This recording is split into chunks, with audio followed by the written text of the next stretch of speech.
Welcome back to America's Voice Live. I want to bring in my next guest. His name is Adam Roosevelt. He's a GOP strategist and expert on Homeland Security. Welcome back to the show, Adam. We have a lot to talk about today.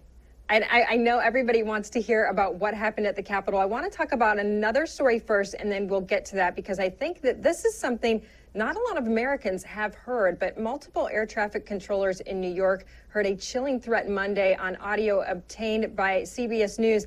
They said it was like a computer voice. It said, "We are flying a plane into the Capitol on Wednesday. Soleimani will be avenged." Now, obviously, that didn't happen, but how does Homeland Security manage something like this?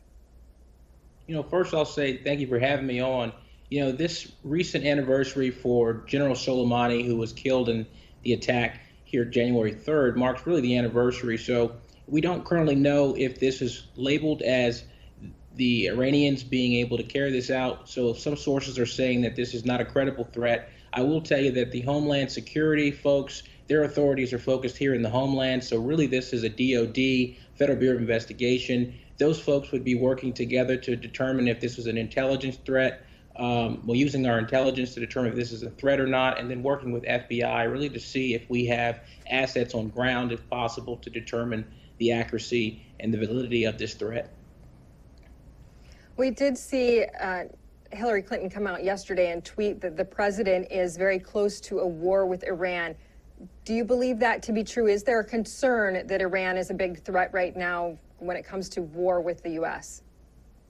I would say that Iran is definitely a threat. If we look at what's in the NDAA right now, we've looked at several primary threats, China and Russia. I do anticipate that Iran will be a focus coming into the next administration. We know that they tried to appeal to the United Nations Security Council. We know that they made threats to the president, but this is going to be a President Biden discussion transitioning out. So we're going to need to figure out what his priorities are going to be, whether he's going to try to join the JCPOA, what the next focus for engaging Iran will be. So we're going to have to work forward with the defense stakeholders to determine what our course of action will be. It sounds like he is interested in going back to that Iran nuclear deal based on what he has said publicly. As you said, we'll have to see what he actually decides to do. Now, I want to go to yesterday at the Capitol. We have a lot of questions about what happened. I'm sure you still have questions as well, but I want to talk to you about this from a security standpoint, because one of the questions we've heard over and over again is, why wasn't this building better protected? It seems as though there were junior officers there, plain clothes, not many people actually protecting the building, and it was breached by several people. How does that happen? I'll tell you, it's a lack of preparation. We, the law enforcement community, and I'm now in the private sector, have to be able to forecast events, especially such as this. We knew this was going to draw a major crowd. We knew that this was going to potentially get into a situation with high-level risk. So the mayor in D.C., coordinating with her and the chief of police, working with the Department of Homeland Security, there should have been a surge capacity here to support law enforcement. So this is a failure on coordination on the federal government side and at the state and local level. And this is why I would say that this should be a more married relationship with intelligence, more married relationship with the chief of police on ground for these events, when we know they're going to draw massive crowds, at a time where politics is a major discussion in the country for sure. Well, I want to get into that a little bit deeper, because how is a threat actually assessed? Right now, we're hearing so many people that are coming out on social media and saying, look at this. They knew it was going to be Trump supporters, and they let them go right into the building. But when you're looking at a crowd of 100,000, knowing that there are going to be people on both sides, is there a time when they look at that 100,000 number crowd and say, we don't think they're going to be threatening, we won't prep for it?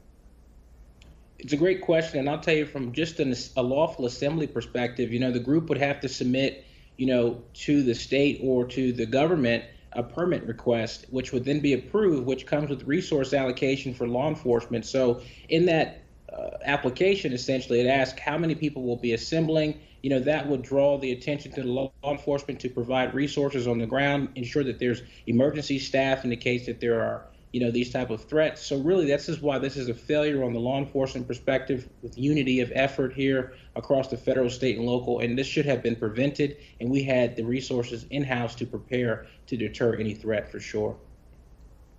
Now, my understanding is that ultimately the Capitol Police answer to the Speaker of the House, who is in charge of the Capitol building.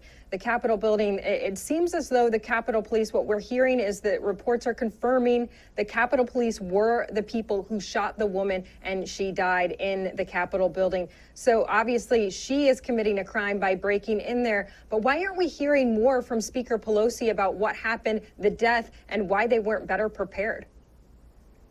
You know, it's a good question, and it's definitely a good observation for the American people to ask that question for the speaker. The newly elected speaker, who's been elected consecutively here, they should have made a joint press release immediately talking about what went wrong and what could have been prepared properly going into this event. And I think they owe the American people that. And just by the way, the woman who has now been declared dead was an Air Force veteran. So, you know, that hits us home no matter why she was there, because we're veterans and we want to understand how this could have been prevented and how we can be prepared next time to ensure that this does not occur here in our homeland. Can I just before you go, I want to get your opinion on when something like this happens. There's a lot of questions about who went into that building. We do know, as you said, that Ashley was a Trump supporter. Ashley Babbitt, who died there, was a Trump supporter. And potentially it was a combination of maybe Antifa, maybe Trump supporters together, not realizing. We don't really know. But I want to ask you about mob mentality, you having experience with this. When something like this happens, do a lot of people unknowingly get drawn into a situation like this? They do. It's like groupthink, you know, and essentially if you see someone throw a rock, you are already on the front lines and there's 1,000 people behind you, and then the mob begins to move forward.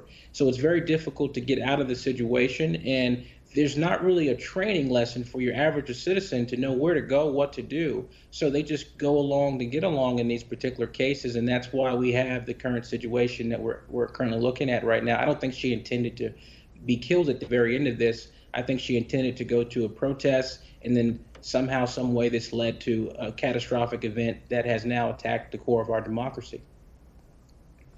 Adam Roosevelt, thank you so much for coming on today. We appreciate your perspective. It's been very enlightening, and I know a lot of our viewers were looking for this information. Thank you so much.